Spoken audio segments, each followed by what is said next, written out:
Primer domingo del año, estamos benditos, estamos guardados por Dios y es una muy buena ocasión, es un muy buen momento es una muy buena forma para empezar el año. Entonces vamos a hablar aquí de esta enseñanza. Le puse como título Esperanza para este nuevo año y vamos a orar para encomendarle a Dios su bendición aquí este tiempo del servicio. Padre Santo, te damos gracias. Gracias porque nos tienes aquí guardados, gracias porque eres bueno con nosotros, gracias porque nos permites reunirnos, porque tú estás con nosotros, porque constantemente nos dices eso, nos repites eso: yo estoy con vosotros todos los días, yo estoy contigo, no estás solo, no te dejaré solo, no te voy a desamparar. Te damos gracias, Padre. Dices tú, está Jehová, es como tu sombra a tu lado, a tu mano derecha, está cercano. Dices tú, vuestra gentileza sea conocida de todos los hombres, el Señor está cerca. Y te damos gracias porque tu presencia, porque tu amistad, porque la paz contigo a través del Señor Jesucristo, porque tú, el Padre, el Espíritu Santo morando en nosotros, el Señor Jesús, son nuestro principal bien. Y te damos gracias, Padre, porque dice tu palabra: busca primeramente el reino y te vendrán todas las demás cosas que necesitas por añadidura.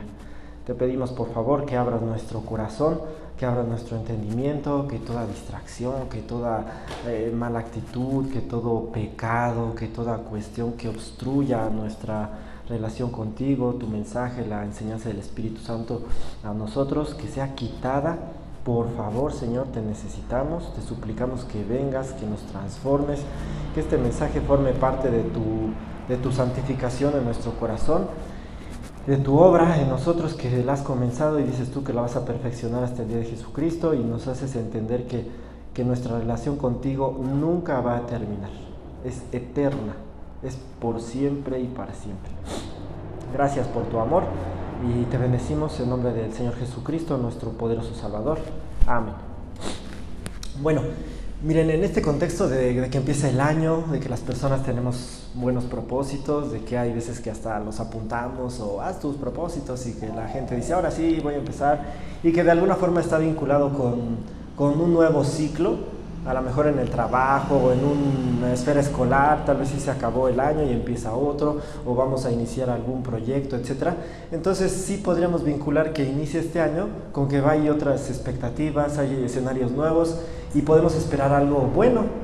Y quiero empezar comentándoles una plática que tuve con una persona que no tiene mucho que ver con el año nuevo, pero creo que nos ilustra.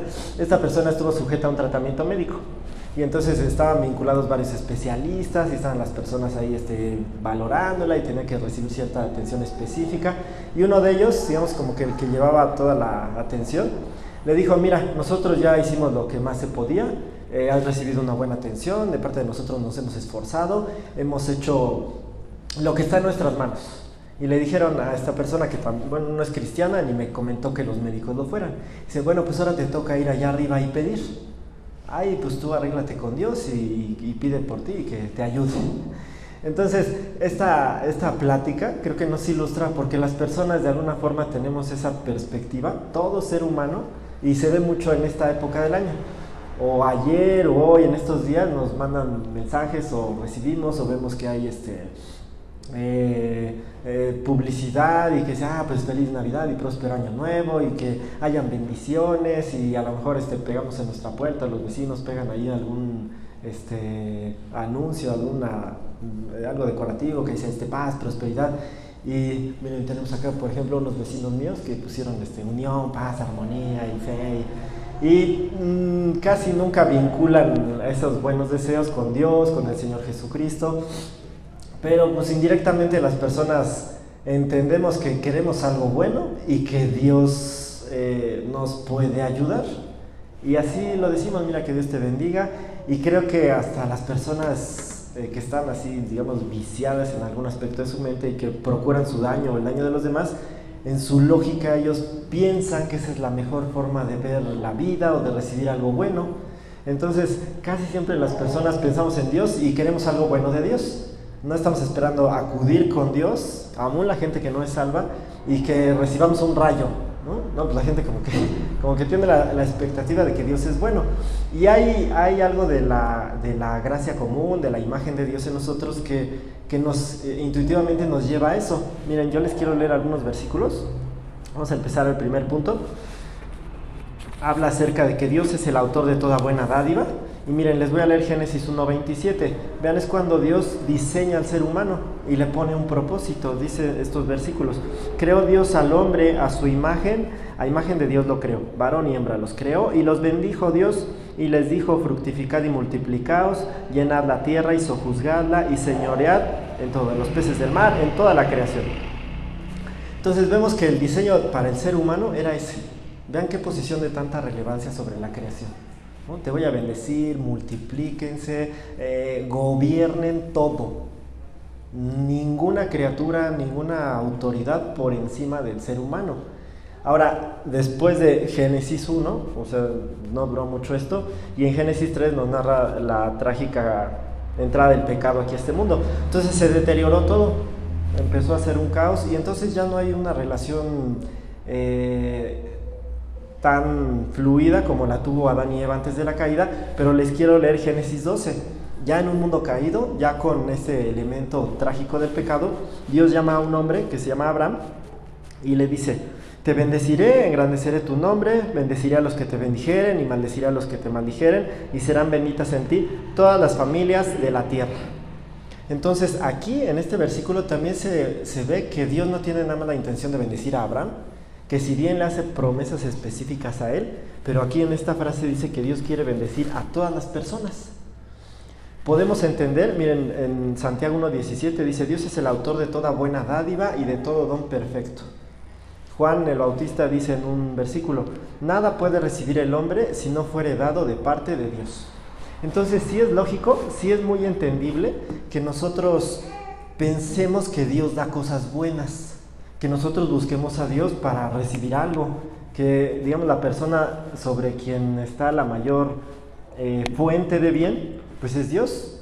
Incluso la gente que no teme a Dios y que piensa que no le debe agradecer las cosas buenas a Dios, pues entendemos, según nos decía Juan el Bautista, que Dios utilizará los medios que sean, pero todo se lo debemos a Dios. Entonces es bueno entender eso, pero también quiero hacer notar que esa bendición, que esa plenitud de Dios solamente se la va a otorgar a quienes tengan un pacto con Él. Las personas que no sean salvas, que no le entreguen su vida al Señor Jesucristo, podrán recibir cosas buenas, superficiales, temporales, que provienen del amor de Dios, pero que son producto de algo que se llama gracia común. Entonces Dios dice: bueno, pues ¿se acuerdan que decía Jesús? Dios hace salir su sol sobre malos y buenos y sobre justos e injustos. Entonces Dios tendrá sus enemigos, los tiene, son pecadores, los trata, los considera, los clasifica como unos pecadores, pero de alguna forma les da cosas buenas. Lo triste de esa gracia común es que no es suficiente para transformar un corazón, para hacer la paz con él, y el destino eterno de esas personas será el infierno. Pero podríamos empezar, digamos, del lado bueno, ¿no? Las personas que formamos parte de su pueblo, que hemos sido redimidos, que nos rendimos al Señor Jesucristo, y que en la Biblia constantemente esa esfera de bendición, ese ámbito donde Dios se preocupa y donde Dios dice que mete la mano en el fuego por sus hijos, se le llama en muchos versículos el reino de Dios, su reino. Y ese reino fue profetizado desde mucho tiempo atrás. Podríamos decir que en segundo libro de Samuel, capítulo 7, Dios le habla a David acerca de un descendiente de su reino.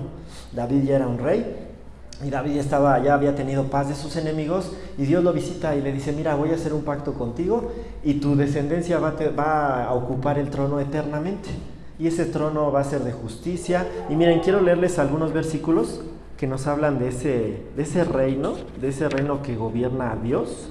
Miren, les quiero leer.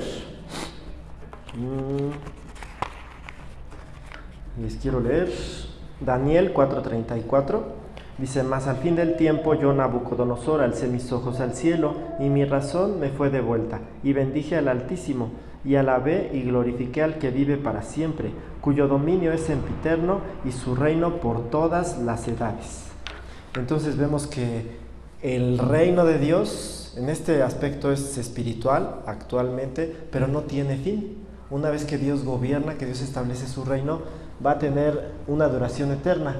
Su reino, dice, les voy a leer el Salmo 45, 6 y 7, dice: tu trono, oh Dios, es eterno y para siempre. Cetro de justicia es el cetro de tu reino.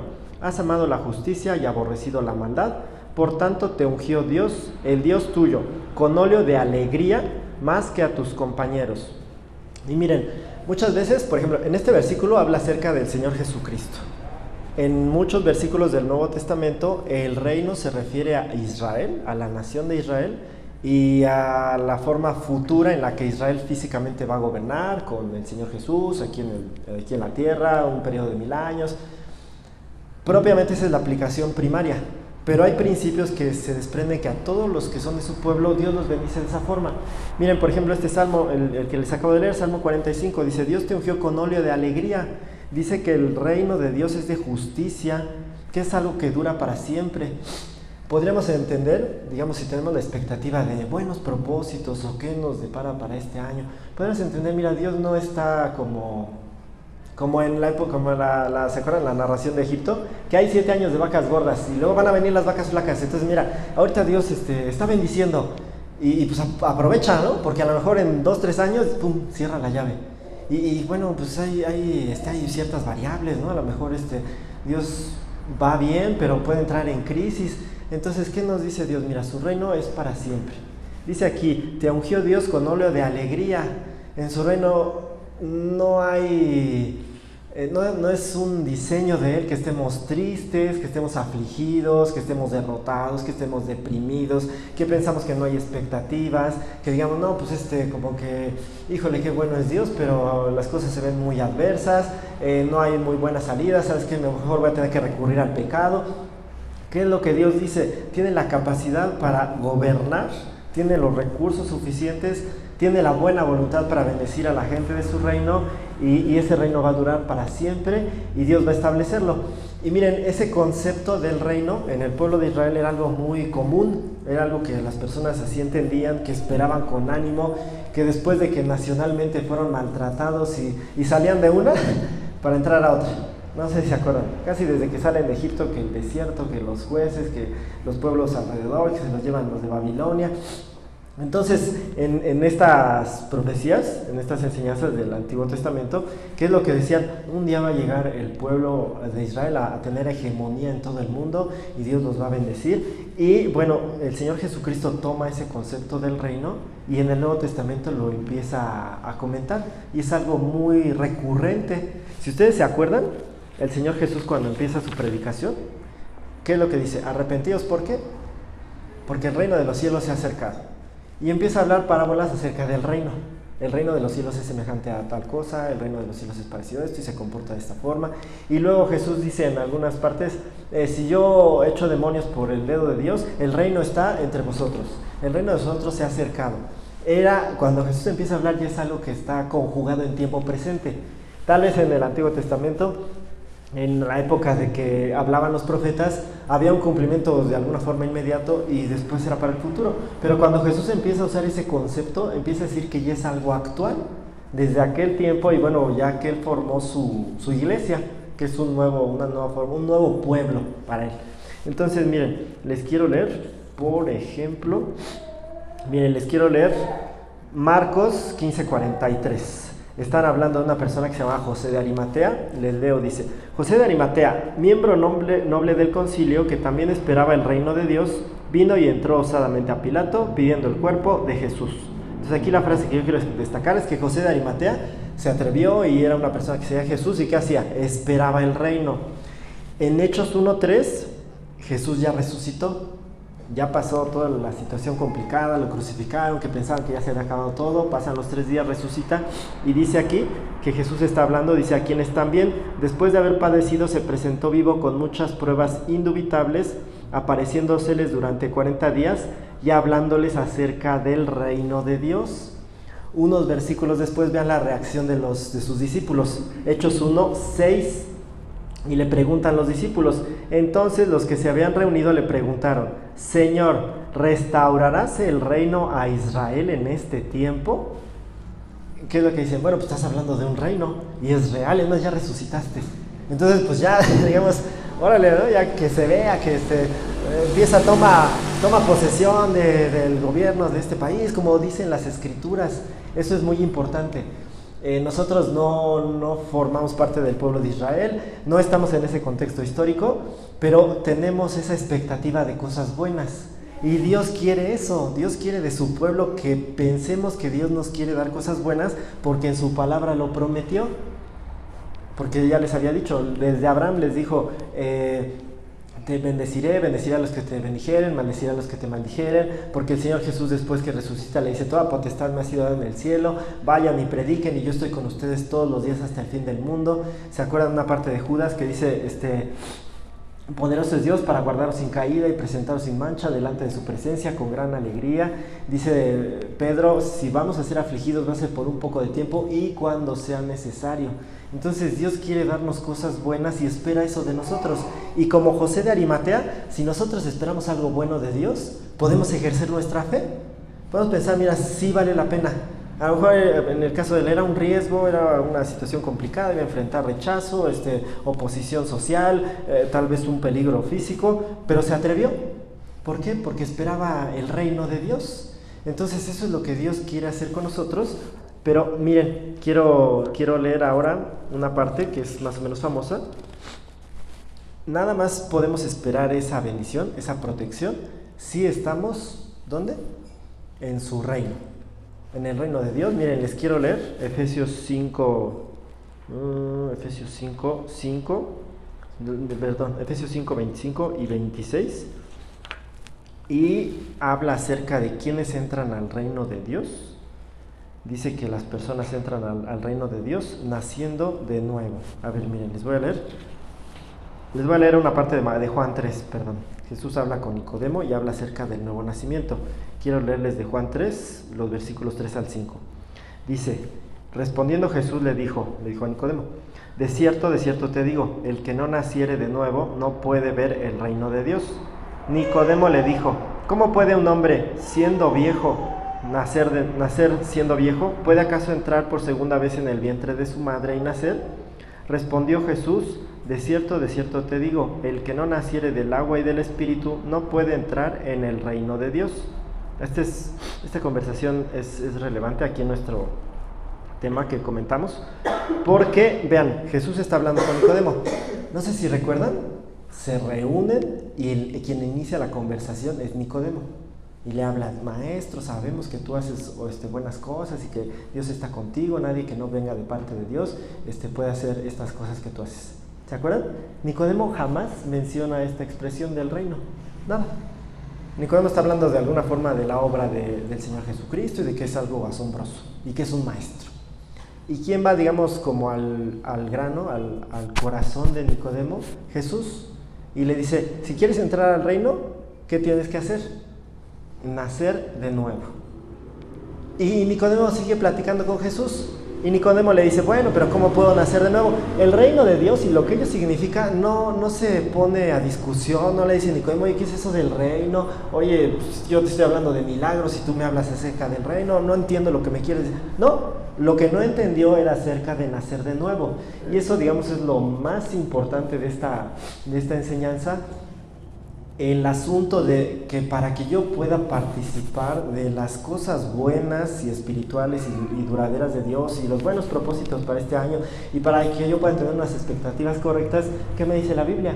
Tengo que nacer de nuevo. Y entonces Jesús empieza a disertar y explica algo. Dice, el que no nace del agua y del espíritu, que son dos elementos. Jesús cita esos dos elementos. Les quiero leer algunos versículos acerca del agua. El agua tiene ¿cómo podríamos decir? Una simbología en este contexto, que es algo que limpia. Es la acción de la palabra de Dios en el corazón para limpiar, para purificar moralmente a las personas. Entonces vean, ahora sí les leo Efesios 5, 25 y 26. Dice, maridos, amad a vuestras mujeres, así como Cristo amó a la iglesia y se entregó a sí mismo por ella, para santificarla, habiéndola purificado por el lavamiento del agua por la palabra. Y Les quiero leer Tito 3:5, dice, nos salvó no por las obras de justicia que nosotros hubiéramos hecho, sino por su misericordia, por el lavamiento de la regeneración y por la renovación en el Espíritu Santo. ¿Cómo podríamos decir? Estos versículos hablan acerca de un nuevo nacimiento vinculado con la acción que hace la palabra de Dios en el corazón humano. Es muy importante esto porque el nuevo nacimiento, nacer de nuevo, volverse otra persona, iniciar de nuevo, es un concepto que se usa en varios ámbitos, no nada más en el Evangelio. Tal vez de alguna forma, pues no sé, engañosa, pero muchas personas lo hacen. Y miren, quiero recordar una referencia de un cristiano ilustre que me decía que habían retiros en grupos de autoayuda, que las personas iban, pues los llevaban a un lugar lejos y les daban así como una terapia y regresaban, y se supone que regresaban cuando las personas bajaban, creo que del autobús o algo así, los recibía otra comitiva y les aplaudía. Vamos a pensar que bajo yo del autobús y decían, bravo, fue niño, y si bajaba una mujer del autobús, fue niña. ¿Y qué decían? Que a través de esa experiencia pues mística o muy específica, la gente nacía de nuevo, la gente se volvía otra persona. Y en algunos grupos, así en algunas sectas de aquella época o actuales, las personas son sometidas a un ritual y nacen de nuevo y reciben un nuevo nombre. Ya ve que en mi religión antes me llamaba Uri Abraham, ahora ya me llamo Alfa 4 o yo qué sé, ¿no? Entonces las personas dicen eso, puedo iniciar, puedo comenzar, puedo ser otra persona. Mira, fíjate que yo en un encuentro fui y en un vaso de unicel empecé a ver a Jesucristo y así como en las películas y bueno, yo estaba en mi cama del hospital y a través de la lámpara yo empecé a ver que Dios y me hablaba y yo soñé que me cargaba. Entonces la gente puede vincularse incluso diciendo que lo hace con Jesucristo, pero sin el mensaje bíblico. Y es lo que Dios dice, mira, no pienses que vas a nacer de nuevo, que vas a ser otra persona, que vas a recibir esa nueva naturaleza, que vas a estar en Cristo, que vas a estar dentro de su reino, si no hay el mensaje del Evangelio entrando a tu mente y a tus emociones y haciendo algo, que también es el otro elemento, nacer del Espíritu. Eso es importante porque Jesús, ¿se acuerdan con quién está hablando? Con Nicodemo, que es un experto de la ley de Dios, de la ley judía, de las escrituras de aquella época, digamos a lo mejor ahorita sería de la Biblia. Entonces no es un pagano, no es alguien ignorante, no es alguien que no estuvo familiarizado con el contexto bíblico, no es un cristiano carnal, no es un seguidor de Jesús, pero que necesita madurar. No, ¿qué es lo que le dice Jesús? Si no naces de nuevo, ¿qué? No entras. O sea, Nicodemo no ha nacido de nuevo. En esta condición eres un pecador, que mira, tienes tu buena moral, que las personas lo respetaban, que probablemente sí era un maestro ejemplar y sincero, a diferencia de muchos otros fariseos. Pero ¿qué le dice Dios? Tienes que nacer de nuevo. Y Nicodemo estaba muy adiestrado, muy aleccionado en el aspecto, podríamos decir, legal o intelectual o cognitivo, porque él se sabía las escrituras, pero cuando Jesús le habla de nacer del Espíritu, miren, quiero leerles Ezequiel 36, versículos 24 en adelante, donde desde el Antiguo Testamento se hablaba que era la obra del Espíritu Santo vinculada en la vida de la persona que producía esa nueva naturaleza. Dice aquí Ezequiel 36, 24, dice, y yo os tomaré de las naciones y os recogeré de todas las tierras y os traeré a vuestro país. Esparciré sobre vosotros agua limpia y seréis limpiados de todas vuestras inmundicias y de todos vuestros ídolos os limpiaré.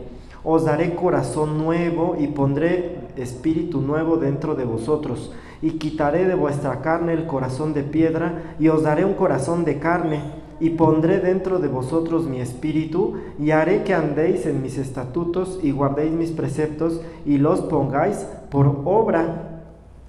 Les quiero leer otro versículo, 2 Corintios 5, 17, que es más o menos conocido. Dice, de modo que si alguno está en Cristo, nueva criatura es, las cosas viejas pasaron, he aquí todas son hechas nuevas. Y miren, considerando este versículo, este pasaje de Ezequiel, considerando lo que le dice Jesús a Nicodemo, mira, tienes que nacer del Espíritu Santo. Es algo que tú no puedes gobernar, es algo que tú no puedes producir, no se basa propiamente en tu voluntad o en técnicas humanas, sino en la soberanía de Dios, en lo que Dios determine, y lo que al ser humano le toca es suplicar es ejercer su voluntad, nuestra voluntad, pero de la forma en la que Dios quiera, en el momento en el que Dios quiere. Y miren, yo quisiera comentarles así, digamos, coloquialmente, que me acuerdo que yo asistí a una congregación y llegó el momento en el que dije, mi vida no funciona, yo estoy aleccionado, yo entiendo, pero veo que el pecado es algo que es muy atractivo para mí y no es propiamente la santificación, ¿no? O sea, yo creo que si Dios me dijera, te doy permiso de pecar, lo haría, corriendo. Entonces dije, mira, soy un pecador que tiene una religión. Y entonces empecé a pensar y le dije a Dios, mira, por favor, cuídame, ayúdame. Y leí un versículo que no habla propiamente de la salvación, pero entendiendo todo esto que dice, el nuevo nacimiento es algo que tú no puedes manipular. Hay una parte en la que Jesús habla del pueblo de Israel y le dice, les pido que su huida, rogad porque su huida no sea en invierno. Entonces, no es propiamente eso, pero yo le dije a Dios, mira, tal vez lo único que te puedo pedir es que me salves, que me des esa convicción, que haga el Espíritu Santo, haga su obra. Yo te pido que no me tengas que mandar al hospital, que no tengas que hacer algo trágico. Yo no puedo gobernarme, yo no puedo decirte cómo le hagas, yo no puedo producir nada al respecto, pero si tú tienes a bien cuidarme, guardarme, que no tengas que hacer una tragedia, y si la haces, pues dame la capacidad de que valga la pena y que yo pueda nacer de nuevo. Entonces creo que es lo único que un ser humano, frente al mensaje del Evangelio, frente al entendimiento de la obra del Espíritu Santo, es lo único que podemos hacer. Decirle a Dios, mira, ten misericordia de mí y ayúdame a nacer de nuevo, y en el caso de nuestros familiares, o si ya somos salvos, pues decir así. ¿Qué pasa? Si esto opera en nuestra vida, nosotros formamos parte de su reino. El nacimiento por el agua y por el Espíritu. Podemos esperar cosas buenas de Dios. Dice, caerán a tu lado 1000 y 10,000 a tu diestra, mas a ti no llegarán. Podríamos recordar eso que dice, no temas, yo estoy contigo, yo soy tu Dios que te esfuerzo. O sea, podemos entender eso. Pero si no tenemos al Señor Jesucristo, si una persona no lo tiene, y tenga lo que sea, como Nicodemo, ¿por qué pensaríamos que podemos esperar algo bueno? Si vemos el escenario, si vemos la economía, si vemos la inseguridad, si vemos que vamos envejeciendo, si vemos que hay baches en las calles, si vemos que hay cada vez más escasez, si hay más contaminación, ¿de dónde me saco que puede venir algo bueno? Y además puedo entender, ¿se acuerdan que Jesús decía, el que no es conmigo es contra mí, y el que conmigo no recoge desparrama? Si no soy nacido de nuevo, soy enemigo de Dios. Así tenga, digamos, una moral o una operación de la gracia común un poco más directa y no sea yo de lo peor y lo explícitamente más feo, o sea yo, la persona sea un pecador explícito, son enemigos de Dios. Entonces, ¿cómo podríamos pensar que alguien puede enfrentar esa enemistad con Dios y recibir algo bueno y salir bien librado? ¿Cómo podríamos pensar que hay alguien más poderoso que Dios que me pueda defender de ese conflicto que hay? Y en esa perspectiva de un pecador que quiere que le vaya bien, pues creo que lo que a últimas es que tiene como propósito vencer a Dios, evadirse de Él, ser más fuerte que Él, escapar, ganarle. Entonces es imposible y fuera de la gracia común, de lo superficial que pueda recibir de esa gracia común, pues no hay nada lógico para esperar algo bueno. Entonces vamos a terminar con eso, vamos a orar, vamos a decirle a Dios que nos ayude a entender si el nuevo nacimiento ha operado en nosotros, que nos dé ese gozo, ese óleo de alegría, que podamos estar contentos, que podamos entender que a pesar de que hayan los problemas que sean, Dios se ha comenzado en nosotros su buena obra, la va a perfeccionar. Y podemos descansar en eso y podemos decir, mira, la senda del justo es como la luz de la aurora y Dios nos ha diseñado para ser vencedores y esta es la victoria que ha vencido al mundo, nuestra fe, y Dios va a producir ese querer como el hacer por su buena voluntad. Y una parte en el Antiguo Testamento dice, el que anda en este camino, el camino de santidad, por torpe que sea, no se va a extraviar. Entonces, de verdad que aunque dijéramos, mira, híjole, no entiendo y me cuesta trabajo y soy rebelde, para Dios cualquiera de sus hijos no es un rival. No podría Dios decir, ay no, eres un caso difícil, no, contigo me doy por vencido. No va a ser el caso. Si nosotros somos nacidos de nuevo, podemos esperar lo mejor de Dios. Si nos dio a su Hijo, ¿cómo no nos dará las demás cosas? Pero si en el corazón de alguna persona que escucha entendemos eso como Nicodemo, ¿a qué fue a ver a Jesús? Si él estuviera muy bien, muy quieto, pues diría, no necesito, ¿no? Hay algo que inquieta el corazón y que dice, tienes problemas con Dios. Y tal vez el estilo de vida, la forma habitual de pecar, el disfrutar del pecado, son indicios muy determinantes de que esa persona tiene problemas con Dios. Bueno, vamos a orar. Padre Santo, te damos gracias porque nos hablas en tu palabra, porque dices tú que tu palabra es verdad, que tú eres la verdad. Gracias, Padre, porque no eres alguien que ocultes las cosas, que digas, mira, todo va a estar bien, sí, no hay problema, no te preocupes, vas por buen camino.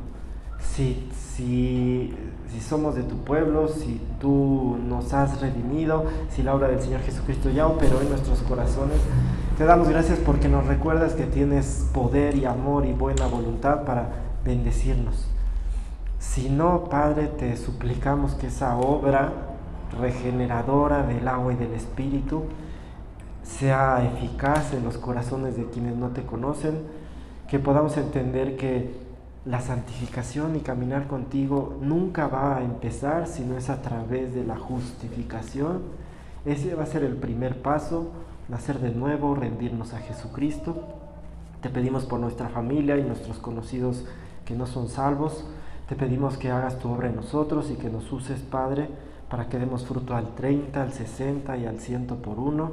Te pedimos que nos ayudes a entender que tú eres el bien absoluto, el bien principal.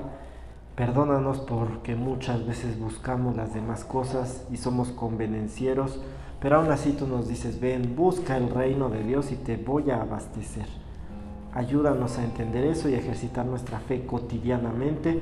Y te damos gracias, Padre Santo, te damos gracias, Señor Jesucristo, porque tú has comenzado tu obra en nosotros y la vas a terminar hasta el día que nos llames a tu presencia.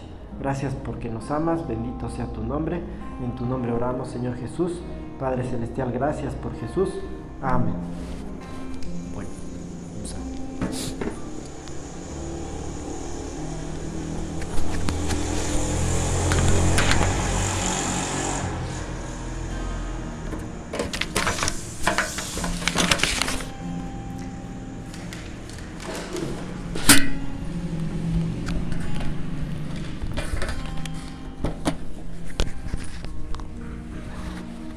Este año, como todo, tenemos propósitos.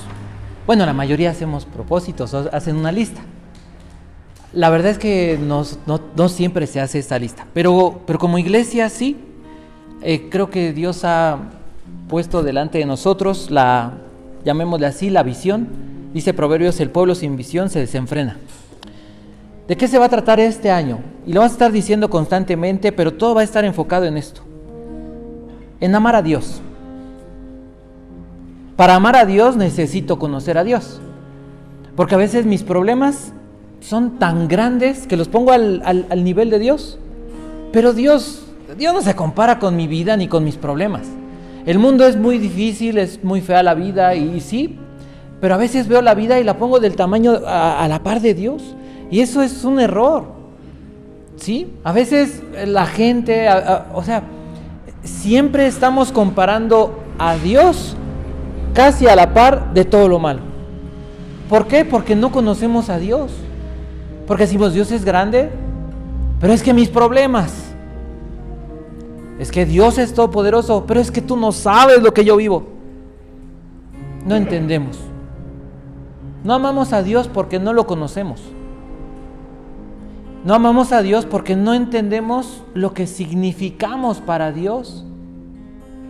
Nos han dicho tantas veces, es que eres lo peor, es que tú, podrida llaga, es que de verdad, que el corazón que tienes. Y bueno, sí, la Biblia dice que por causa del pecado somos indignos de Dios.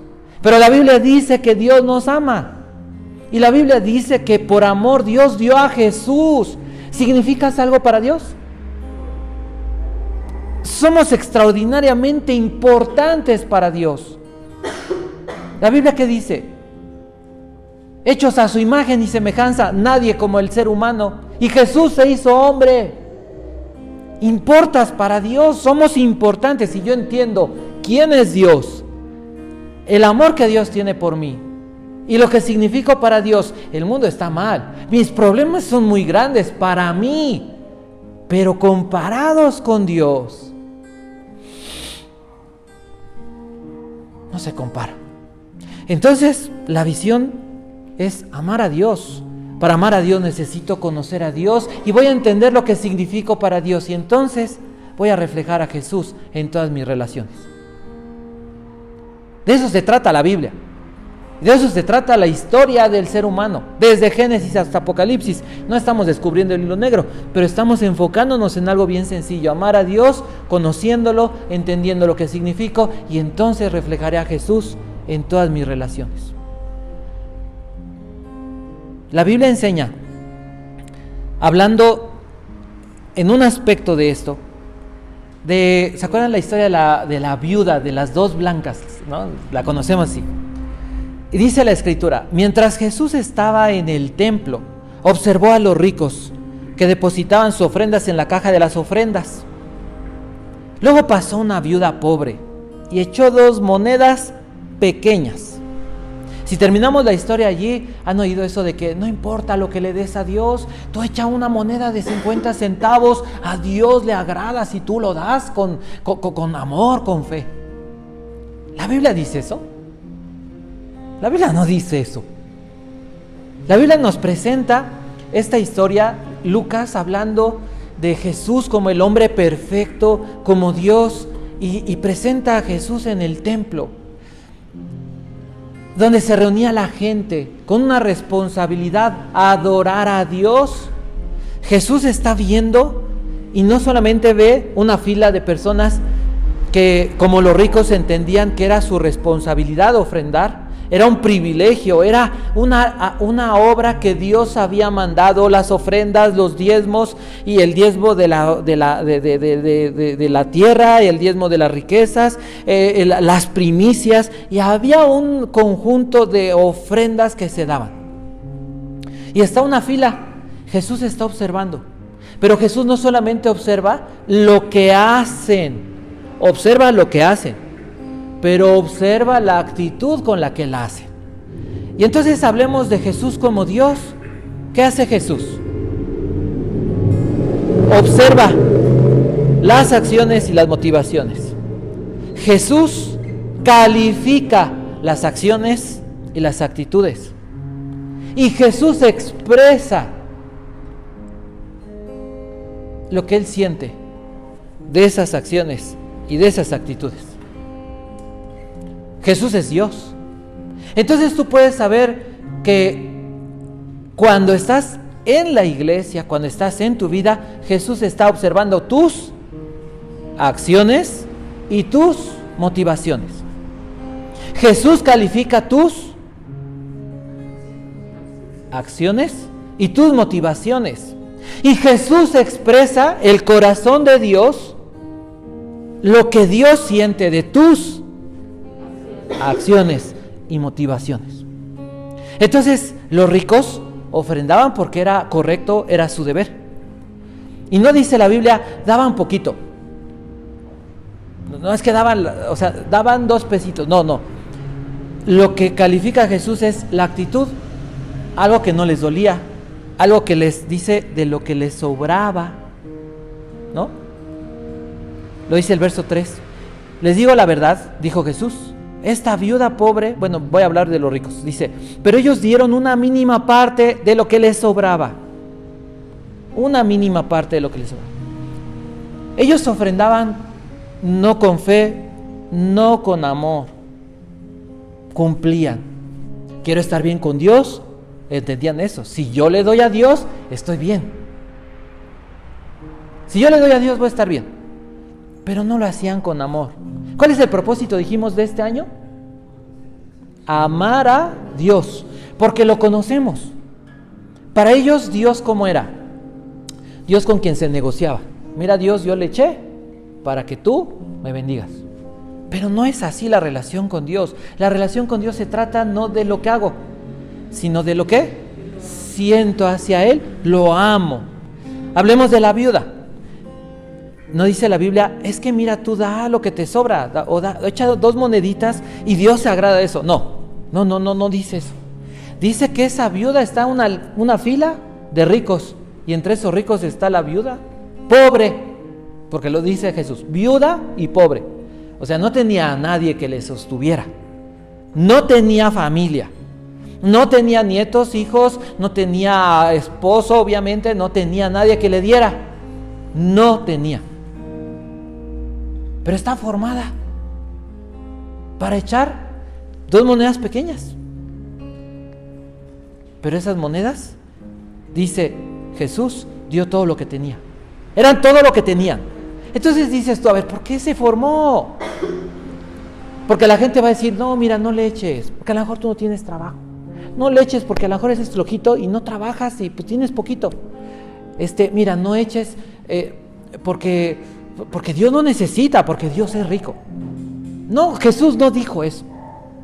Esa mujer se formó porque esa mujer tenía una relación con Dios. Esa mujer conocía quién es Dios.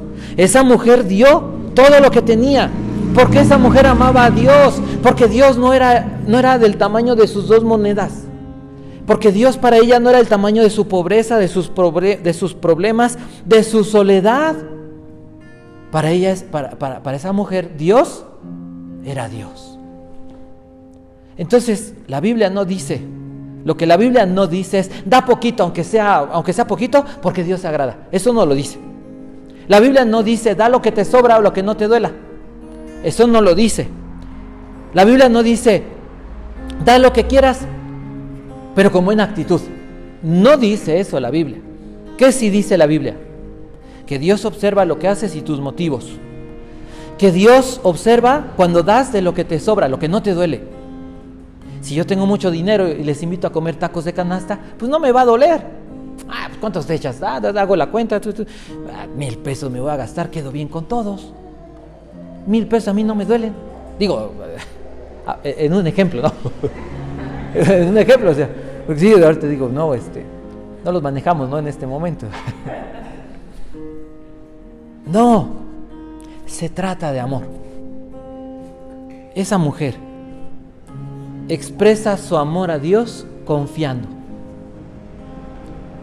¿Por quién estaba ahí? Porque creía en quién era Dios y demostró su confianza. Entonces la pregunta es, ¿qué quieres lograr en este momento? Después de adorar a Dios, después de oír su palabra, el mensaje que nos lleva a recapacitar en nuestra relación con Dios. ¿Verdaderamente soy hijo de Dios o no? ¿Soy alguien aleccionado?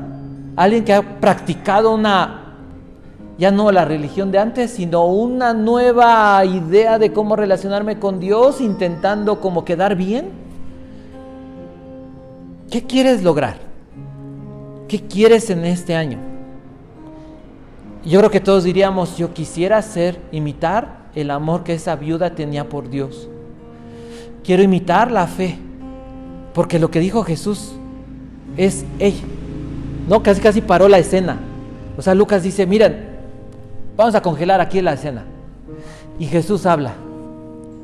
Esa mujer llamó mi atención. Esa mujer agradó mi corazón. Porque esa mujer dio todo lo que tenía. Esa mujer me ama. Esa mujer espera en mí. Esa mujer confía en mí. Y yo creo que en este momento dirías, yo quiero ser como esa mujer. No en la soledad y no en la pobreza, a lo mejor, porque nos amamos demasiado. Yo quisiera ser como esa mujer que llamo la atención en el corazón de Jesús con mi fe, con mi amor. Y si ese es tu deseo, yo te diría, vamos por buen camino. Pero ¿sabes una cosa? Te enfrentas a algo. Te enfrentas a un diablo que va a hacer todo lo posible por robarte eso. Te enfrentas a un corazón que muchas veces la palabra de Dios no entra. y te dice Dios, no temas porque yo estoy contigo, y dices tú, sí, eso dices tú, pero yo tengo miedo. Y no puedo cambiar mi corazón porque yo digo, sí, ya sé que tú estás conmigo, pero yo tengo miedo porque mi corazón no hace clic con tu palabra. Y te enfrentas a un mundo que está de cabeza. Entonces, antes de orar por las ofrendas y para que ofrendes, si tú quieres seguir el ejemplo de esta mujer, yo te voy a invitar a que puedas cerrar tus ojos y tal vez ponerte de pie. Porque va a haber una lucha. Porque vas a enfrentar un corazón duro, corrompido por el pecado. Porque vas a enfrentar a alguien que va a decir, ¿ah, sí? ¿Quieres ser como esa viuda?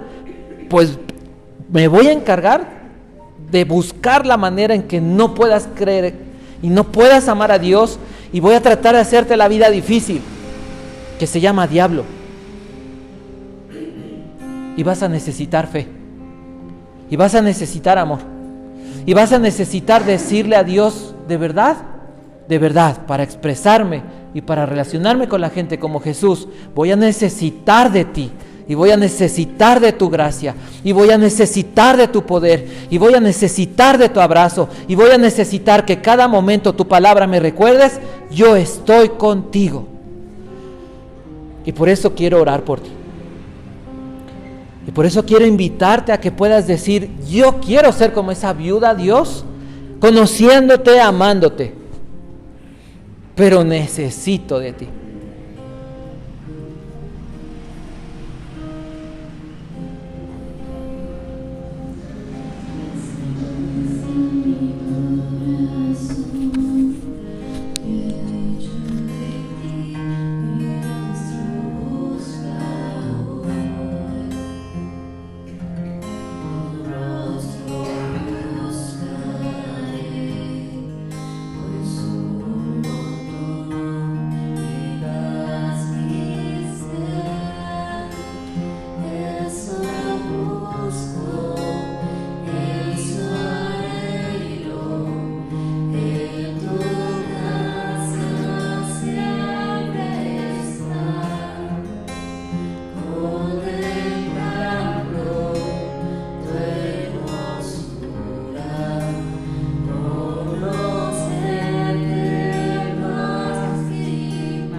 Señor bendito, te damos gracias, Dios.